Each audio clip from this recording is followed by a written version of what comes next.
নমস্কার, শুভ সন্ধ্যা। শাশ্বতী সিনহা টক্সে আপনাদের সবাইকে স্বাগত।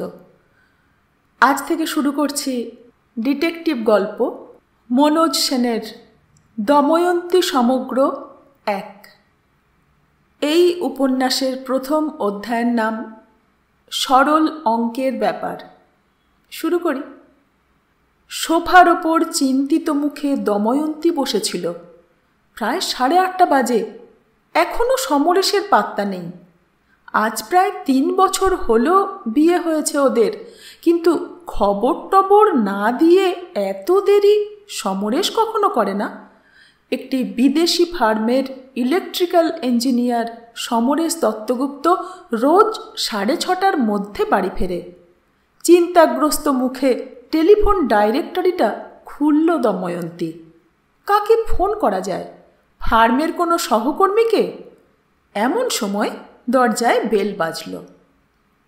দরজা খুলে দেখা গেল সামনেই মূর্তিমান আকর্ণ বিস্তৃত হাসি নিয়ে দাঁড়িয়ে আছে। এই দীর্ঘাকৃতি সুপুরুষ ও প্রচণ্ড ফুর্তিবাজ মানুষটির প্রতি দময়ন্তী কোনো দিনই বেশিক্ষণ রাগ করে থাকতে পারে না। কিছুক্ষণ রাগত চোখে তাকিয়ে থেকে তারপর হেসে ফেলল। জিজ্ঞেস করল, এত দেরি হলো যে? অফিসে কাজ পড়ে গিয়েছিল বুঝি? ব্যাগটা ধপ করে সোফার ওপর ফেলে সমরেশ বলল, আরে না না, অফিসের কাজ না, একটা ভয়ানক ব্যাপারে জড়িয়ে পড়েছিলাম, যাকে বলে রোমহর্ষক ঘটনা। বলে একটা খালি সোফার ওপর লম্বা হলো। দময়ন্তী ব্যাগটা তুলে নিয়ে বলল, রোমহর্ষক ঘটনা আবার কি?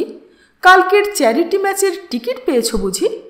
ওই করেই তো খেলে মাথাটি নিজের। অফিসের কাজে মন নেই, কোথায় মোহনবাগান, কোথায় মোহামেডান স্পোর্টিং, এই করে বেড়াচ্ছ। হাত নেড়ে সমরেশ বলল, দাঁড়াও দাঁড়াও, লেকচার পরে দিও, আগে চাটা কিছু আনো দেখি, তারপর বলছি। চ্যারিটি ম্যাচ নয়, তার চেয়ে অনেক সাংঘাতিক ব্যাপার, খুনোখুনি যাকে বলে। রান্নাঘরের ভেতর থেকে দময়ন্তী বলল, খুনোখুনি? কে কাকে খুন করলো আবার? সমরেশ বলল, সব বলছি, আগে হাত মুখটা ধুয়ে নি। পাড়ায় থাকো অথচ কোনো খবরই রাখো না। কবে তোমার পাশে খুন হয়ে পড়ে থাকবো জানতেও পারবে না। দময়ন্তী বাথরুমে তোয়ালে রেখে এলো। বলল, থাক, খুব হয়েছে। তুমি যখন ঘুমোও তখন তো বাড়িতে ডাকাত পড়লেও হুঁশ থাকে না। খাওয়ার টেবিলে বসে সমরেশ বলল, শোনো এবার, ওই 33 নম্বরে এক মারোয়ারি ভদ্রলোক থাকেন, জানো? নাম বোধহয় সুখলাল চামারিয়া বা ওই ধরনের কিছু। আরে ওই যে লনওয়ালা একতলা বাড়িটা। দময়ন্তী বলল, জানি, সুখলাল চামারিয়া নয়, মতিলাল জাজরিয়া। কিন্তু তার সঙ্গে রোমহর্ষক ঘটনা আর তোমার দেরি হওয়ার সম্পর্কটা কোথায়? এক গাল হাসল সমরেশ। ওইখানেই তো সম্পর্ক। সেই ভদ্রলোক আজ দুপুর 2টো থেকে 4টের মধ্যে খুন হয়েছেন তার বৈঠকখানা ঘরে, জানো সে কথা? আঁতকে উঠল দময়ন্তী। বলল, সে কি? খুন হয়েছেন কি গো? কে খুন করলে? তাকে তো এই কালকেও দেখলুম রিকশা করে কোথায় যেন যাচ্ছেন। সমরেশ বলল, সে তো কাল, আজ আর তাকে দেখতে পাবে না। এতক্ষণে বোধহয় পুলিশ তাকে ভ্যানে তুলে নিয়ে গেছে। আহা বেচারি। দময়ন্তী দীর্ঘশ্বাস ফেলে বলল, কোনোদিন আলাপ হয়নি, অথচ মনে হচ্ছে যেন পরিচিতই ছিলেন। কিন্তু তোমার দেরি হলো কেন? সেখানে কি গোয়েন্দাগিরি করছিলে নাকি? আরে না না, গোয়েন্দাগিরি ফিরি নয়, সমরেশ বলল। অনেক লোক ভিড় করে দাঁড়িয়েছিল, তাই আমিও দাঁড়িয়ে গেলুম, উঁকি ঝুঁকি মারছিলুম, যদি কিছু দেখতে টেকতে পাই। কিছু দেখলে? হ্যাঁ দেখলুম, শুনলুমও অনেক। কি করে দেখলে? সে বাড়ির সামনে তো বেশ খানিকটা কম্পাউন্ড, তোমায় ঢুকতে দিল পুলিশ? দেবে না মানে? সমরেশ বুক ফুলিয়ে বলল, শুধু ঢুকতে দিল, আদর করে ডেকে নিয়ে গেল। বাজে কথা বলো না, হাসল দময়ন্তী। কেন, তোমাকে দেখে কি ওদের ব্যোমকেশ বক্সী বলে মনে হয়েছিল? না, ঠিক তা নয়, মানে ব্যাপারটা হচ্ছে, আমি তো অফিস থেকে ফিরছিলুম, 33 নম্বরের সামনে ভিড় দেখে দাঁড়িয়ে গেলুম। কে একজন বললে ভেতরে নাকি কে খুন হয়েছে। শুনে কৌতূহল আরও বাড়ল।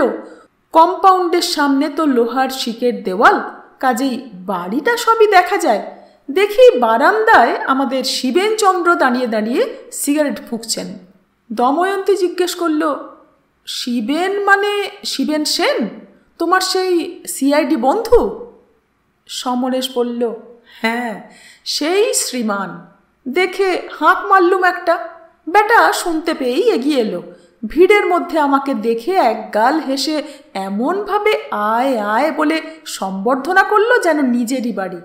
অবশ্যই অনেক বছর বাদে দেখা, কাজেই আনন্দ হওয়া স্বাভাবিক। তারপর এ কথা সে কথা বলতে বলতে একেবারে ভেতরে নিয়ে গেল আমাকে। আমি অবশ্য বলেছিলুম, তোদের ইনভেস্টিগেশনে অসুবিধে হবে না তো? ও বলল, ইনভেস্টিগেশন যা হবার হয়ে গেছে, এখন ফটো তোলা, মাপজোক এইসব হচ্ছে, তুই আয়, কোনো অসুবিধা হবে না। দময়ন্তী জিজ্ঞেস করল, কি দেখলে ভেতরে ঢুকে? দেখলুম সে এক বিতিকিচ্ছিরি ব্যাপার। ভদ্রলোক বসবার ঘরের মেঝে মুখ থুবড়ে পড়ে আছেন, বোধহয় পালিয়ে খাবার ঘরের দিকে যাচ্ছিলেন, কিন্তু তার আগেই খুনি তার মাথায় মেরেছে ডান্ডা। মাথার পেছনটা রক্তে মাখামাখি, ঘরের মেঝে, খাবার ঘরের দরজায়, দেওয়ালে রক্ত আর রক্ত। দেখেই আমার কেমন গা ঘুলোতে লাগলো। তাড়াতাড়ি বাইরে বেরিয়ে এলুম। তারপর? দময়ন্তী আগ্রহ ব্যাকুল কণ্ঠে জিজ্ঞেস করল। বাইরেও বিশ্রী দৃশ্য। ও বাড়ির দারোয়ান সূর্যকান্ত সিং না কি যেন নাম, যে ব্যাটার ভয়ে একটা মাছি পর্যন্ত ও বাড়ির ত্রিসীমানায় ঘেঁষতে পেত না, সে তার বিশাল কুম্ভকর্ণ মার্কা শরীর দুলিয়ে ভেউ ভেউ করে কাঁদছে। তার বন্দুকটাও আবার পুলিশে নিয়ে গেছে। তবে তার কান্নাটা মনিবের শোকে না তার সর্বক্ষণের সঙ্গী বন্দুকটার শোকে ঠিক বুঝতে পারলুম না। আর মতিলাল বাবুর যে একটা ভাইপো থাকতো? একটা নয়, দুটো। তাদের একটা অজ্ঞান, তার মাথায় সবাই জলটল দিচ্ছে, আর অন্যটাকে পুলিশ অ্যারেস্ট করেছে। সে পাথরের মূর্তির মতো স্থির হয়ে বসে আছে। দময়ন্তী বলল, কিন্তু আমি তো জানতুম ওর একটাই ভাইপো, একদম বখাটে, রংচঙে জামা কাপড় পরে আর মেয়ে দেখলেই শীষ দেয়। সমরেশ মিটমিট করে দময়ন্তীর দিকে তাকালো, বলল, তোমাকে দেখে ও দিয়েছিল নাকি? কিন্তু অপদার্থ পুলিশ তো সে বেটার ছেলেকে অ্যারেস্ট করেনি, করেছে তার দাদাটাকে। দাদাটাকে কিন্তু কোনোদিন আমি দেখিনি। পাড়ায় ওরাই একমাত্র মারোয়ারি, নজরে পড়া উচিত ছিল। সমরেশ বলল, না পড়াই স্বাভাবিক, কারণ উনি আগে এখানে ছিলেন না, বম্বে থেকে মাসখানেক হলো এসেছেন, এসেই বুড়োকে খতম করেছেন। দময়ন্তী বলল, কিন্তু ওদের চাকরটা রাজু, সে কোথায় ছিল? রাজু নাকি কাল রাত্রে ছুটি নিয়ে দেশে গেছে, বলে গেছে 1 মাস পরে ফিরবে। পুলিশ অবশ্য তারও খোঁজ করছে। তাদের সন্দেহ, খুনের সঙ্গে সে প্রত্যক্ষভাবে জড়িত না থাকলেও খুনের ষড়যন্ত্র সম্পর্কে তার অনেক খবর জানার সম্ভাবনা আছে। যাক, পুরো গল্পটা তো শোনো, ভারী ইন্টারেস্টিং। গলা ঝেড়ে সমরেশ শুরু করল। আজ থেকে প্রায় 10 বছর আগে এক বর্ষণ মুখর রহস্যময় নিশীথে এই কাহিনীর গোড়াপত্তন। কেমন, বেশ রোমহর্ষক রোমহর্ষক শোনাচ্ছে না? ইয়ার কি থামাবে? ভালো করে বলো, ঝঙ্কার দিল দময়ন্তী। হ্যাঁ হ্যাঁ, শোনো। 10 বছর আগে, অর্থাৎ যখন তুমি রীতিমতো ফ্রক পরে ঘুরে বেড়াও, তখন এই ভদ্রলোক 33 নম্বরের বাড়িটি কিনে বসবাস শুরু করেন এ পাড়ায়। ভদ্রলোক অবিবাহিত না বিপত্নিক কেউ জানে না, তবে এসেছিলেন একা, সঙ্গে একটি বছর 14 ভাইপোকে নিয়ে।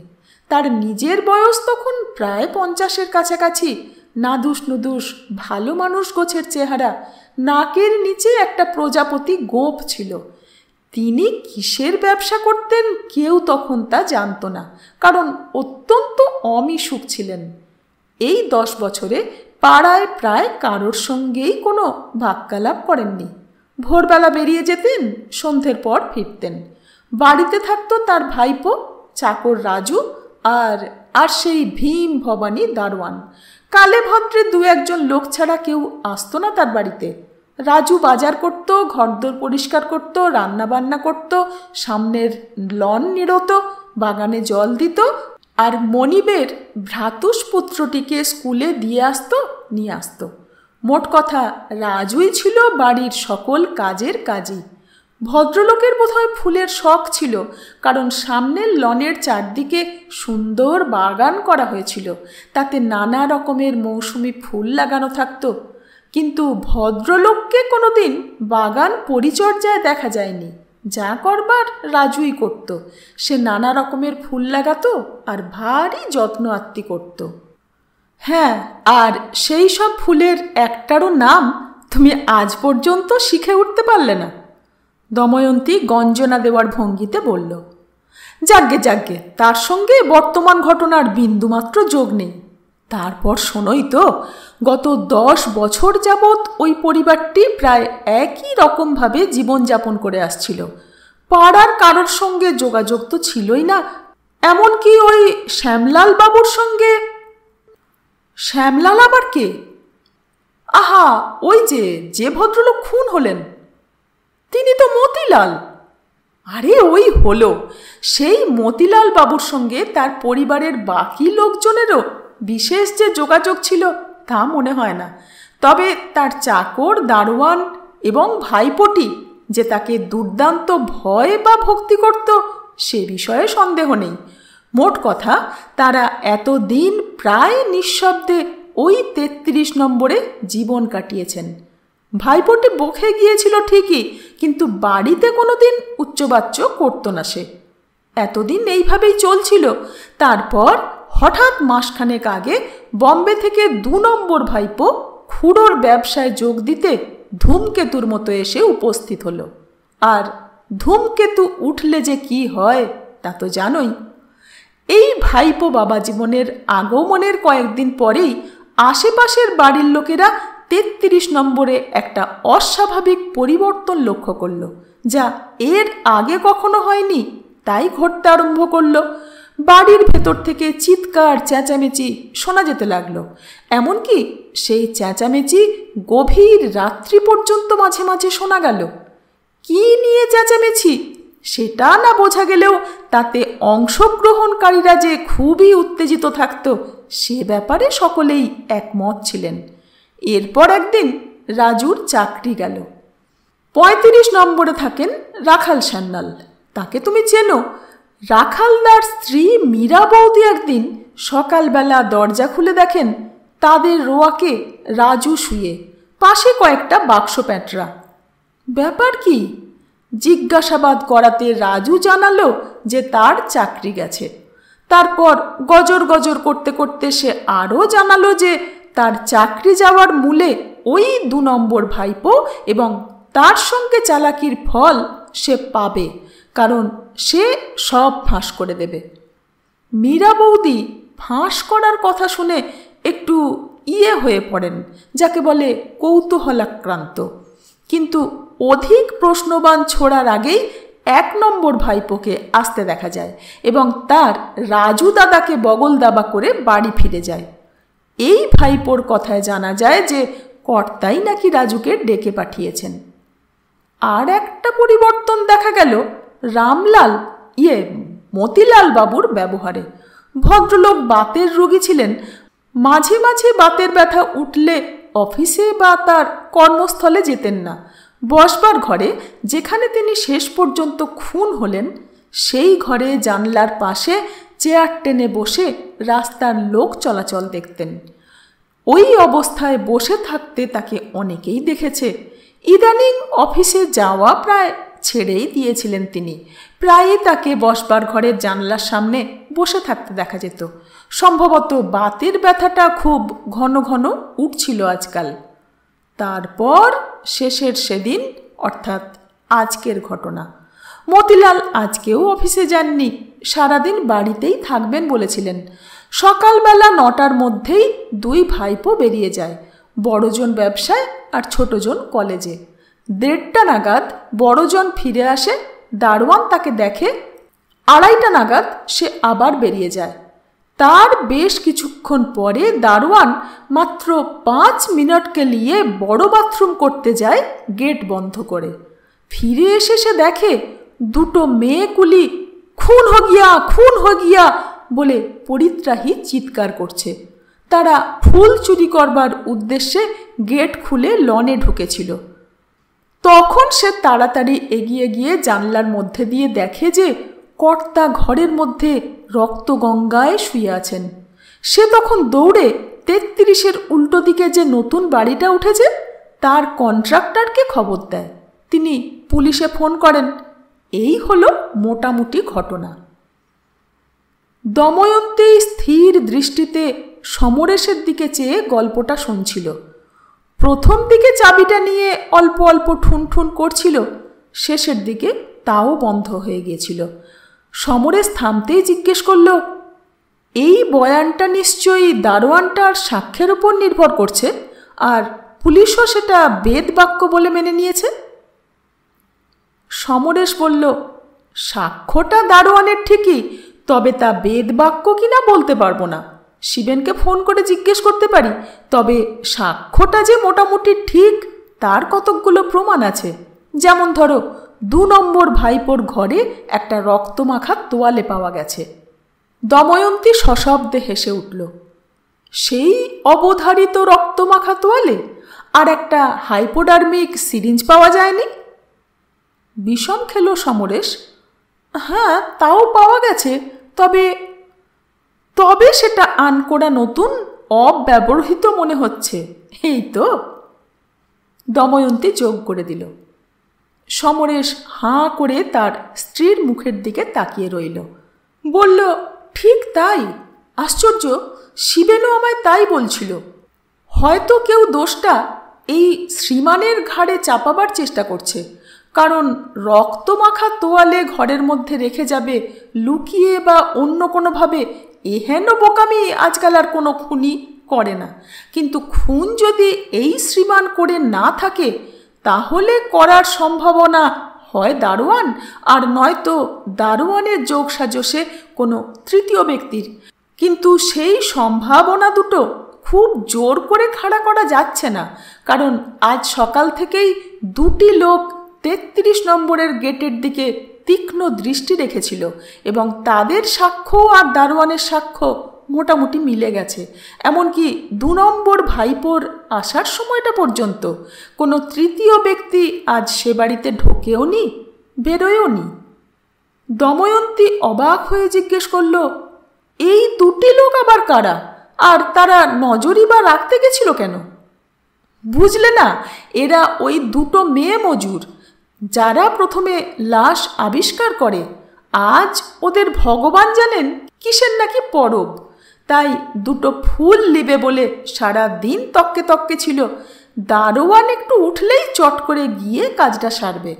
দারোয়ান উঠে ভেতরে গেলে সামনের বাড়ি থেকে রাস্তা পার হয়ে এসে একটু এদিক ওদিক দেখে জানলা দিয়ে কেউ দেখছে কিনা ইন্সপেক্ট করে গেট খুলে ভেতরে খানিকটা গিয়ে তবে তারা খোলা জানলার ভেতর দিয়ে মৃত ভদ্রলোকের শরীরটা দেখতে পায়।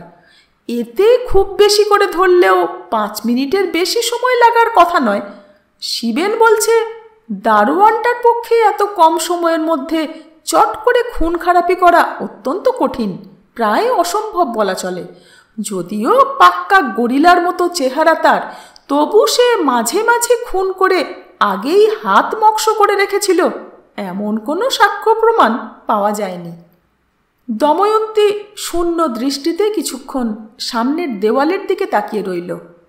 বলল, হয়তো আপাত দৃষ্টিতে দারোয়ানের সাক্ষ্য ঠিক, কিন্তু কোথায় যেন একটা গণ্ডগোল আছে, জানো, কেমন একটা খটকা লাগছে।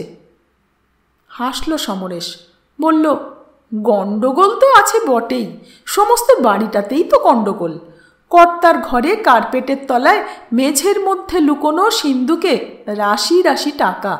2 নম্বর ভাইপোর ঘরেও যা কাগজপত্র পাওয়া গেছে তাতে চোরাই মাল কেনা বেচার এক বিরাট চক্রের সন্ধান মিলেছে, যার অন্যতম চক্রধর ছিলেন খুড়ো আর 2 নম্বর ভাইপো।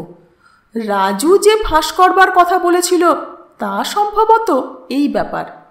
যা হোক, 1 নম্বর ভাইপোর ঘরে ইকোনমিক্সের বইয়ের মলাটের ভেতর সন্ধান মিলেছে ভয়ঙ্কর ভয়ঙ্কর সব পর্নোগ্রাফির, যার 1 লাইন পড়লে বা একটা ছবি দেখলে তুমি নির্ঘাত ভিড়মি খেতে। আমি যাকে তুমি জগতের অশ্লীলতম মানুষ বলে মনে করো, সেই আমারও ছবি দেখে হাত পা ছেড়ে গিয়েছিল প্রায়। আর দারোয়ানের ঘরেও পাওয়া গেছে অনুরূপ বই আর কয়েক বাক্স কন্ট্রাসেপটিভ। দেখে শুনে আমার বারংবার দাঁত কপাটি লাগবার জো। বাজে কথা বলো না, যা অসম্ভব অসভ্য তুমি, তোমার লাগবে দাঁত কপাটি। দময়ন্তী সমরেশের দিকে একটা দুর্দান্ত কপট ক্রোধের কুটিল কটাক্ষ হানল। সমরেশ খানিকক্ষণ মুগ্ধ বিহ্বল চোখে গৃহিণীর দিকে তাকিয়ে রইল। তারপর গলা টলা ঝেড়ে বলল, হ্যাঁ হ্যাঁ হ্যাঁ, সত্যি তাই। আর কি ছাপা বাঁধাই সেসব বইয়ের! সুইডেনের মাল ঝলমল করছে। কোত্থেকে যে ওই হারামজাদা এসব বই জোগাড় করেছিল ভগবান জানেন। যা হোক, দারোয়ানকে যদি তুমি খুনি হিসেবে বাদ দাও, তৃতীয় ব্যক্তিও যদি কেউ না থাকে, তাহলে সমস্ত সন্দেহ স্বাভাবিকভাবেই গিয়ে ওই ধূমকেতু বাবা জীবনের ওপরেই পড়ে, যাকে বলে বাই মেথড অব এলিমিনেশন। তাছাড়া তৃতীয় ব্যক্তি ঢুকবেই বা কোত্থেকে? জানলার সামনে তো সর্বক্ষণই মতিলাল সমাসীন। তার চোখ এড়িয়ে একটা ফালতু লোক আসে কি প্রকারে? দময়ন্তী সমরেশের কথা বলার ঢংটাকে নকল করে বলল, তাই তো, কি প্রকারে? আচ্ছা, আজ ওদের রান্না বান্না করল কে? রান্না? ও হ্যাঁ, জানি, রান্না কেউ করেনি, হোটেল থেকে নাস্তা এসেছিল। চা বা কফি? তার পাট নেই ও বাড়িতে। কেবল মতিলালের অভ্যেস ছিল খাওয়ার। 2-2:30 নাগাদ স্বহস্তে বানাতেন। আজও মৃত্যুর আগে শেষ শরবত বানিয়ে খেয়েছিলেন এবং গেলাস ধুয়ে টুয়ে রেখেছিলেন। দময়ন্তীর চোখ দুটো উত্তেজনায় উজ্জ্বল হয়ে উঠল। জিজ্ঞেস করল, ওর কি ডায়াবেটিস ছিল? ডায়াবেটিস? সমরেশ অবাক। বলল, কই, জানি না তো। কেন, সে খবরে সুবিধে হবে কিসের? হবে হবে। উত্তেজনায় দময়ন্তীর গলা কাঁপা কাঁপা শোনাল। শিগগির ফোন করো মতিলালের বাড়িতে। শিবেনবাবু থাকলে জিজ্ঞেস করো যে মতিলালের ডায়াবেটিস ছিল কিনা। না থাকলে চিনির কৌটোয় কতটা চিনি আছে, আর যে অস্ত্র মাথায় মারা হয়েছে সেটা লম্বা এবং ধারালো কিনা। ডায়াবেটিস আর লম্বা ধারালো অস্ত্র এবং চিনি, এ যে রীতিমতো রহস্যোপন্যাস বলে মনে হচ্ছে। সমরেশ বিড়বিড় করতে করতে উঠে টেলিফোন ডাইরেক্টরিটা খুলল। তারপর নিম্নলিখিত বাক্যালাপ হলো টেলিফোনের মাধ্যমে। হ্যালো, কে? শিবেন? শোন, আমার বউ এই মতিলাল হত্যাকাণ্ডের ব্যাপারে কয়েকটা কথা জানতে চায়। কেন? রহস্য উদ্ঘাটন করার জন্যে। আবার কেন? অলরেডি বেশ খানিকটা করেও ফেলেছে। এই যেমন ধরে ফেলেছে যে রামেশ্বরের ঘরে হাইপোডার্মিক সিরিঞ্জ পাওয়া গেছে, সেটা আবার আনকোড়া নতুন, তাও ধরে ফেলেছে, প্রায় হোমিওপ্যাথিক ডাক্তারের মতো। হা হা হা, বউয়ের বুদ্ধি থাকবে না মানে? বুদ্ধি না থাকলে 4 বছর প্রেম করে বিয়ে করি? হা হা হা হা। প্রশ্নগুলো? হ্যাঁ, 1 নম্বর, মতিলালের ডায়াবেটিস ছিল কিনা। 2 নম্বর, যদি না থাকে তাহলে চিনির কৌটোয় কতটা চিনি আছে। আর 3 নম্বর, যে অস্ত্র দিয়ে মাথায় মেরেছে সেটা লম্বা এবং ধারালো কিনা। ব্যাস। আচ্ছা, ধরে রইলুম। কিছুক্ষণ বাদে শোনা গেল, ছিল না, চিনিও নেই। আচ্ছা আচ্ছা বলছি। টেলিফোনের মাউথপিসটা হাত দিয়ে ঢেকে সমরেশ ডাকল দময়ন্তীকে। শুনছ? শিবেন বলছে চিনির কৌটো খালি, আর যদিও অটোপসি না করলে ভালো বোঝা যাবে না, তবু ডাক্তারবাবুর মতে অস্ত্রটা তোমার বর্ণনা মতোই। এখন? দময়ন্তী একটু চিন্তা করে বলল, শিবেনবাবুকে বলো তো খাওয়ার ঘরের জানলাগুলোর বাইরের জমিটা একটু খুঁজে দেখতে, হয়তো একটু চিনি পাওয়া যেতে পারে। তবে খুব সম্ভব পাবেন না, কারণ জানলার ঠিক নিচ দিয়েই একটা ড্রেন গেছে। সমরেশ সেই কথাই বলল টেলিফোনে। তারপর আবার দময়ন্তীর দিকে ফিরে বলল, আর অস্ত্রটা? সেটা ঘরের মধ্যেই আছে, খুঁজে দেখতে বলো। বলে দময়ন্তী রান্নাঘরের মধ্যে অদৃশ্য হল। খাওয়া দাওয়ার পর সমরেশ একটা সিগারেট ধরিয়ে বলল, ধুত, রহস্যটা যে রহস্যই রয়ে গেল। ডায়াবেটিসেই মলেও নাকি মতিলাল চন্দ্র, আর অস্ত্রটা ঘরের মধ্যেই আছে, কেউ দেখতে পেল না, আর তুমি এখানে বসেই দেখতে পেলে? দময়ন্তী হেসে উঠল, বলল, পাবো না কেন? তুমি তো বললে যে বসবার ঘরের সব জানলা খোলা ছিল। সমরেশ ঠোঁট থেকে সিগারেট নামিয়ে কটমট করে তাকালো, বলল, আমার সঙ্গে হেয়ালি? জানলা খোলা 33 নম্বরে আর 75 নম্বর অর্কিড রোডে বসে উনি ঘরের মধ্যে অস্ত্র দেখলেন? চালাকি পায়া হ্যাঁ? এমন সময় সিঁড়িতে দুমদুম করে পদশব্দ শোনা গেল। দময়ন্তী বলল, শিবেনবাবু আসছেন, যাও দরজাটা খোলো গিয়ে, এক্ষুনি সব ফয়সালা হয়ে যাবে। বলে রান্নাঘরের ভেতর চলে গেল। দরজা খুলে সমরেশ বলল, পুলিশ হলেই কি এমন বিটকেল জুতোর আওয়াজ করতে হয়? আয় বস। শিবেন বলল, এত রাতে বিরক্ত করলুম বোধ হয়, কিন্তু যাক, ডাক তোর বউকে। শুয়ে পড়েছেন নাকি? দময়ন্তী ঘরের মধ্যে এসে দাঁড়ালো। হেসে নমস্কার করে বলল, না না, শুইনি, মোটে তো রাত 11টা। বহুদিন বাদে দেখলুম আপনাকে। আছেন কেমন? রমলা কেমন আছে? শিবেন প্রতি নমস্কার করল, বলল, ভালোই আছে। আমি কিন্তু টেলিফোনে সমরেশের কথাবার্তা শুনে ভারী আশ্চর্য হয়েছি, তাই এলুম একটু আপনার সঙ্গে পরামর্শ করতে। সমরেশ আপনাকে কি বলেছে জানি না, কিন্তু আপনি কি বুঝেছেন বলুন তো? দময়ন্তী মৃদু হেসে একটু চুপ করে থেকে খুব শান্ত গলায় বলল, আমি বোধহয় পুরো ব্যাপারটাই বুঝতে পেরেছি, যদিও সেটা সম্পূর্ণ আমার নিজের ধারণা। যাক, চিনি পেয়েছেন? কিছু ছিল সেই চিনিতে? শিবেন বলল, হ্যাঁ, পাওয়া গেছে। জানলার নিচে ক্রোটনের পাতার ফাঁকে খানিকটা, বাকিটা ভেসে গেছে ড্রেনে। আপনার কি বিশ্বাস এই চিনিতে বিষ পাওয়া যাবে? আর যদি বা পাওয়া যায়, তাহলেই বা প্রমাণ হবে কি খুনি আগে বিষ দিয়েছে, পরে মাথায় ডান্ডা মেরেছে, এছাড়া অন্য কিছু? দময়ন্তী বলল, আগে আপনি বসুন দেখি, তারপর বলছি। প্রমাণ হবে সন্দেহাতীতভাবে যে রামেশ্বর খুন করেনি, করেছে অন্য কেউ। গোড়ায় এটা আমার শুধু সন্দেহই হচ্ছিল। মৃদু অবিশ্বাসের হাসি হেসে শিবেন জিজ্ঞেস করল, কিভাবে প্রমাণ হবে? বলছি। প্রথমত, রামেশ্বরের ঘরের তোয়ালেটা স্পষ্টতই নির্দেশ করে যে তাকে কেউ ফাঁসাবার চেষ্টা করছে। সে কখনোই এত নির্বোধ হতে পারে না যে নিজের বিছানার তলায় নিজেই নিজের মৃত্যুবান পুলিশের আবিষ্কারের জন্য রেখে যাবে। অর্থাৎ অন্য কেউ ওইটি তার ঘরে রেখে এসেছে। সে হত্যাকারী স্বয়ং হতে পারে, অথবা তার কোনো শাগরেদ। দ্বিতীয়ত, বিষ দেওয়া হোক বা না হোক, মাথায় ডান্ডা মারাটাই একটা অসম্ভব ব্যাপার। শিবেন গলার মধ্যে শব্দ করে হাসল। দময়ন্তী কিন্তু থামল না, বলে চলল, অসম্ভব তার কারণ আছে। সমরেশের বর্ণনা অনুযায়ী মতিলালের বসবার ঘরের জানলা সব খোলা। সামনেই একটা বাড়ি উঠছে যেখানে অনেক মজুর কাজ করছে। এ অবস্থায় দিনে দুপুরে খুনি এসে মতিলালের মাথায় ডান্ডা মারল, এটা অবাস্তব কল্পনা। কোনো মানুষের নার্ভ এত শক্ত হয় না, হতে পারে না। তাছাড়া ভদ্রলোককে পাওয়া গেছে খাওয়ার ঘর আর বসার ঘরের মাঝে দরজার সামনে। ধরে নেওয়া হয়েছে যে ভদ্রলোক খাওয়ার ঘরের দিকে পালিয়ে যাচ্ছিলেন এবং তখনই তিনি পড়ে যান। এই ব্যাপারটা একেবারে নিঃশব্দে ঘটল কিভাবে বলতে পারেন? একটা চিৎকার পর্যন্ত করলেন না ভদ্রলোক, কেন? শিবেনকে এবার একটু চিন্তিত দেখা গেল। বলল, কিন্তু মাথা যে ফাটানো দেখা গেছে, কোনো লম্বা লাঠির মতো অস্ত্র দিয়ে মারা হয়েছিল। তাছাড়া আপনি বলছেন অস্ত্রটা ঘরের মধ্যেই আছে।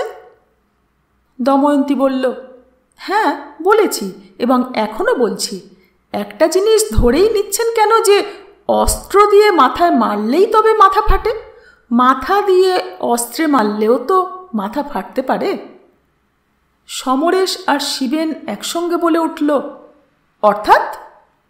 অর্থাৎ বসবার ঘর আর খাওয়ার ঘরের মধ্যের দরজার চৌকাঠ। ভদ্রলোক খাওয়ার ঘর থেকে শরবত খেয়ে বসবার ঘরে ঢুকে কয়েক পা যেতেই ধড়াস করে উল্টে পড়ে গেলেন। মাথাটা ঠুকে গেল চৌকাঠে, ফেটে গেল। ঘটনাটা ঘটতে এক পলক সময় লাগলো। ঘরের ভেতর মোটামুটি অন্ধকার, বাইরে আলো। কেউ মেঝেতে পড়ে থাকলে খুব ভালো করে লক্ষ্য না করলে বাইরে থেকে বোঝা কঠিন। হত্যাকারীর শাগরেদ পরে নিজের সুবিধে মতো ঘরে ঢুকে পা ধরে টেনে মৃতদেহ একটু সরিয়ে দেয়, যাতে বোঝা না যায় যে মাথাটা চৌকাঠে ঠুকে গেছিল। তারপর রক্ত দেখে রামেশ্বরকে ফাঁসানোর সমস্ত পথ পরিষ্কার রাখতে খানিকটা তোয়ালেতে মুছে রেখে আসে রামেশ্বরের ঘরে। হত্যাকারী এবং তার শাগরেদদের প্ল্যানে এ অংশটা একেবারেই ছিল না বলে আমার অনুমান। তারা এই অংশটা সুযোগ নিতে গিয়েই নিজেদের এক্সপোজড করে ফেলল। তাছাড়া এ অংশটা যে অরিজিনাল প্ল্যানের মধ্যে ছিল না তার প্রমাণ রামেশ্বরের ঘরে হাইপোডার্মিক সিরিঞ্জ। অটোপসির ফলে মতিলালের শরীরে যে বিষ পাওয়া যাবে সেটা তারা জানত। তাই সিরিঞ্জ রেখে পুলিশের দ্বিতীয় দফা সন্দেহ রামেশ্বরের ওপর ফেলবার চেষ্টা করা হয়েছিল। সমরেশ প্রশ্ন করল, দ্বিতীয় দফা কেন? হত্যার টাইমিংটা লক্ষ্য করো। ওরা জানতো যে রামেশ্বর দুপুরবেলা আসে খুড়োর সঙ্গে ব্যবসা সংক্রান্ত কথাবার্তা বলতে, আর সে চলে গেলেই খুড়ো শরবত বানিয়ে খেয়ে থাকেন। তাই এমন ব্যবস্থা হলো যে প্রথম দফা সন্দেহ একমাত্র রামেশ্বরের ওপরেই গিয়ে পড়ে। প্ল্যানটা মোটামুটি ভালোই ছিল, কিন্তু একটু ওপর চালাকি করতে গিয়ে সব ভেস্তে গেল। শিবেন এতক্ষণ গভীর ভ্রুকুটি করে নিজের দুই বুড়ো আঙুলের দিকে তাকিয়ে দময়ন্তীর কথা শুনছিল। এবার মুখ তুলে বলল, আপনার কথা মতো চৌকাঠে মাথা ঠুকেই যদি মাথা ফেটে থাকে তবে তো চৌকাঠে চুল এবং রক্ত লেগে থাকবে। তেমন তো কিছু পেলাম না আমরা। দময়ন্তী বলল, পাননি, তার কারণ সেই চুল আর রক্ত তোয়ালে দিয়ে মুছে রামেশ্বরের ঘরে রেখে আসা হয়েছিল। কাল সকালে ল্যাবরেটরি টেস্টে সেটা পাওয়া যাবে বলেই আমার বিশ্বাস। শিবেন বলল, তাহলে দারোয়ানটাই? দময়ন্তী সজোরে মাথা নেড়ে বলল, না, দারোয়ানটা হত্যাকারী হতেই পারে না। সে শাগরেদ। সে যখন মৃতদেহের পা ধরে টেনে সরিয়েছে তখন হত্যাকারী তার ত্রিসীমানাতেও ছিল না। তাছাড়া সে হঠাৎ রান্নাঘরে ঢুকে চিনির কৌটো নিয়ে ঘটর ঘটর করলে মতিলালের সন্দেহ হতে পারত। আর স্পষ্টত চিনিতে বিষ মেশানো হয়েছে ঘটনার সামান্য কিছু আগে। বেশি আগে মেশালে অন্য কোনো অঘটন ঘটতে পারত। হত্যাকারী খামোখা সে রিস্ক নেবে বলে আমার মনে হয় না। শিবেন অধৈর্য কণ্ঠে বলল, তাহলে আর কি? রামেশ্বর ছাড়া আর কাউকে তো পাওয়া যাচ্ছে না। তার মোটিভ আছে, টাকা হাতানো এবং ব্যবসাটা নিজের কুক্ষিগত করা। সুযোগ আছে, প্রবেশ, প্রস্থান এবং চিনিতে বিষ মেশানো সবার অলক্ষ্যেই করা যেতে পারে। দময়ন্তী বলল, দেখুন, এটা একটা অঙ্কের ব্যাপার। একটা নেগেটিভ আর একাধিক পজিটিভের ফলে একটা নেগেটিভই হয়। যখন স্পষ্টতই কেউ রামেশ্বরকে ফাঁসাতে চাইছে তখন হাজার সপক্ষে যুক্তি থাকলেও রামেশ্বর হত্যাকারী হতে পারে না, অন্য কেউ এর পেছনে আছে। সমরেশ হাত নেড়ে বলল, ম্যাথামেটিক্স ঝাড়ছো যে বড়। তুমি না হিস্ট্রিতে এমএ? শিবেন সে কথায় কান্না দিয়ে বলল, তাহলে তো বলতে হয় সামনের বাড়ির মজুরগুলো মিথ্যে কথা বলছে, কারণ তারা অন্য কাউকেই দেখেনি। দময়ন্তী বলল, দেখেছে ঠিকই, লক্ষ্য করেনি। এক মুহূর্ত চুপ করে থেকে সোফার হাতলে একটা প্রচণ্ড ঘুষি মেরে লাফিয়ে উঠল শিবেন। বলল, বুঝেছি, রাজু, সেই হচ্ছে দি ইনভিজিবল ম্যান। মজুরগুলো হতভাগা, তাদের যতই বলি অন্য কেউ ঢুকেছে কিনা, তারা ভেবে বসে আছে সে নিশ্চয়ই কালো স্যুট, কালো টুপি, কালো চশমা পরা হিন্দি ফিল্মের হত্যাকারী ক্যারেক্টার। রাজুকে তারা লক্ষ্যই করেনি। সে যে ছুটিতে আছে তাও বোধহয় তারা জানে না, জানলেও সন্দেহ করত না। রাজু মতিলালের সামনে দিয়েই ঢুকেছে, হয়তো দু চারটে কথাবার্তাও বলেছে, তারপর সোজা নিজের ঘরে গেছে। বোধহয় 2 নম্বর যতক্ষণ ছিল সে সেইখানেই ঘাপটি মেরেছিল। সে বেরিয়ে গেলে খাওয়ার ঘরে ঢুকে কৌটোয় বিষ মিশিয়ে মতিলালের সামনে দিয়েই বেরিয়ে গেছে। তার সর্বত্র অবাধ গতি। মতিলালের সন্দেহ হয়নি, হয়তো তাকে দেখে খুশিই হয়েছিলেন। আর ওই দারোয়ান বেটা সাগরেদ, চমৎকার চমৎকার। আর নাটের গুরু? দময়ন্তী বলল, 1 নম্বর ভাইপো। সমরেশ বলল, মোটিভটা একটু খোলসা করে বলো। শিবেন বলল, বুঝলি না, স্বর্ণডিম্ব প্রসবকারী হংসকে যে মোটিভের বশবর্তী হয়ে মারা হয়েছিল, এও প্রায় তাই। এবারেও শেষ রক্ষা হলো না। মতিলাল সারা দিন চোরাই মাল কেনাবেচা করে অজস্র কালো টাকা রোজগার করেন, আর তার ভাইপো সেই টাকা সরিয়ে চাকর আর দারোয়ানের সাহায্যে নরকের রাস্তায় ঘোরাঘুরি করে। রামেশ্বর এসে খুড়োর ব্যবসায় যোগ দিয়ে বাড়ির এই চোরা কারবারটিকেও হৃদয়ঙ্গম করে ফেলে এবং সেটা খুড়োর কর্ণগোচর করে। তাই রাত বিরেতে এত চেঁচামেচি এবং খুড়োর গৃহে অবস্থান। এমন মধুর জীবনযাপনে বাধা আসতেই খুড়োকে সরানোর দরকার হয়ে পড়ল এবং সেই সঙ্গে রামেশ্বরকে ফাঁসানোর। 1 ঢিলে 2 পাখি। বাপরে বাপ, কি পগেয়া ছেলে! সমরেশ বলল, পগেয়া বলে পগেয়া? শিবেন বলল, কি চমৎকার প্ল্যানটাই না ফেঁদেছিল। যে টাকা বাড়িতে মজুদ ছিল তা 3 জনের 3 জন্মের পক্ষে যথেষ্ট ছিল। কেবল শ্রীমানরা বোঝেনি যে রামেশ্বরের ব্যাগের কাগজপত্র দেখে সন্দেহ হওয়ায় আমরা অত খুঁটিয়ে সার্চ করব এবং লুকোনো টাকা সব বেরিয়ে পড়বে। ছোট শ্রীমানের অজ্ঞান হওয়া এবং দারোয়ানের অত কান্নার কারণ এবার বোঝা যাচ্ছে। আচ্ছা বৌদি, রাজুর ওপর আপনার সন্দেহ হলো কি করে? দময়ন্তী বলল, সেটা অবশ্য আমি সংসার করি তাই সন্দেহ করেছিলাম। আপনাদের পুরুষ মানুষদের পক্ষে ধরা একটু কঠিন ছিল। ব্যাপার হলো, রাজু যখন 1 মাসের ছুটিতে গেল তখন কোনো বদলি লোক দিয়ে গেল না কেন? বিশেষত যেখানে রান্না করার বা ঘরদোর পরিষ্কার করার জন্য দ্বিতীয় কোনো লোক নেই। মতিলালকে সে কী বুঝিয়েছিল জানি না, তবে ব্যাপারটা অত্যন্ত অস্বাভাবিক। ও কি, উঠছেন কেন? কফি খাবেন না? জল চড়িয়ে দিলুম যে। শিবেন স্মিত মুখে বলল, না না, অনেক ধন্যবাদ, অনেক ধন্যবাদ। আমি এক্ষুনি যাই, ফাঁদ পাততে হবে।